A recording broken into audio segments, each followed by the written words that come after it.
Chapter 61 of what happened to Don Quixote on entering Barcelona, together with other matters that partake of the true rather than of the ingenious. Don Quixote passed 3 days and 3 nights with Roque, and had he passed 300 years, he would have found enough to observe and wonder at in his mode of life. At daybreak they were in one spot, at dinner time in another. Sometimes they fled without knowing from whom, at other times they lay in wait, not knowing for what. They slept standing, breaking their slumbers to shift from place to place.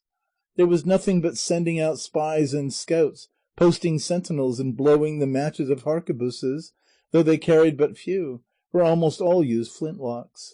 Roque passed his nights in some place or other apart from his men, that they might not know where he was, for the many proclamations the viceroy of Barcelona had issued against his life kept him in fear and uneasiness, and he did not venture to trust any one, afraid that even his own men would kill him or deliver him up to the authorities. Of a truth, a weary, miserable life. At length, by unfrequented roads, short-cuts, and secret paths, Roque, Don Quixote, and Sancho, together with 6 squires, set out for Barcelona. They reached the Strand on St. John's Eve during the night, and Roque, after embracing Don Quixote and Sancho, to whom he presented the 10 crowns he had promised, but had not until then given, left them with many expressions of goodwill on both sides. Roque went back, while Don Quixote remained on horseback just as he was, waiting for day, and it was not long before the countenance of the fair Aurora began to show itself at the balconies of the east, gladdening the grass and flowers, if not the ear, though to gladden that too there came at the same moment a sound of clarions and drums, and a din of bells, and a tramp, tramp, and cries of "Clear the way there!" of some runners, that seemed to issue from the city. The dawn made way for the sun, that with a face broader than a buckler began to rise slowly above the low line of the horizon. Don Quixote and Sancho gazed all round them. They beheld the sea, a sight until then unseen by them. It struck them as exceedingly spacious and broad, much more so than the lakes of Ruidera which they had seen in La Mancha. They saw the galleys along the beach, which, lowering their awnings, displayed themselves decked with streamers and pennons that trembled in the breeze and kissed and swept the water, while on board the bugles, trumpets, and clarions were sounding and filling the air far and near with melodious warlike notes. Then they began to move and execute a kind of skirmish upon the calm water, while a vast number of horsemen on fine horses and in showy liveries, issuing from the city, engaged on their side in a somewhat similar movement.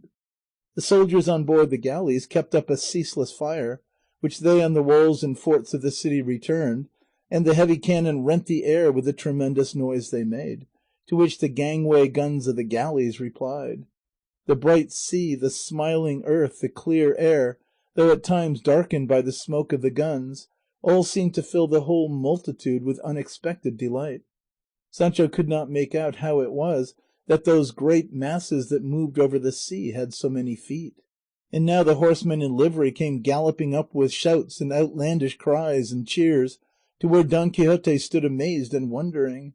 And one of them, he to whom Roque had sent word, addressing him, exclaimed, "Welcome to our city, mirror, beacon, star, and cynosure of all knight-errantry in its widest extent.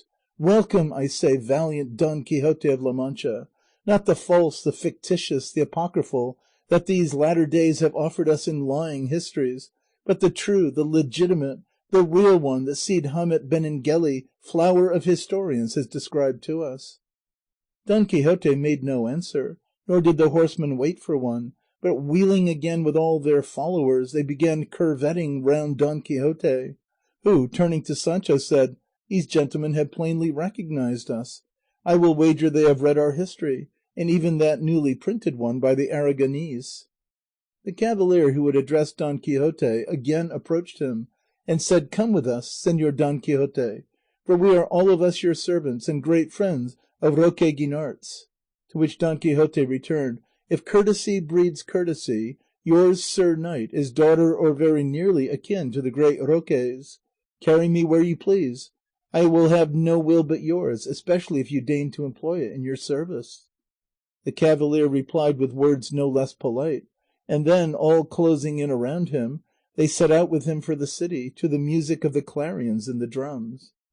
As they were entering it, the wicked one, who is the author of all mischief, and the boys who are wickeder than the wicked one, contrived that a couple of these audacious, irrepressible urchins should force their way through the crowd, and lifting up one of them Dapple's tail and the other Rocinante's, insert a bunch of furze under each. The poor beasts felt the strange spurs, and added to their anguish by pressing their tails tight, so much so that, cutting a multitude of capers, they flung their masters to the ground. Don Quixote, covered with shame and out of countenance, ran to pluck the plume from his poor jade's tail, while Sancho did the same for Dapple. His conductors tried to punish the audacity of the boys, but there was no possibility of doing so, for they hid themselves among the hundreds of others that were following them. Don Quixote and Sancho mounted once more, and with the same music and acclamations reached their conductor's house, which was large and stately, that of a rich gentleman, in short, and there for the present we will leave them, for such is Cide Hamet's pleasure.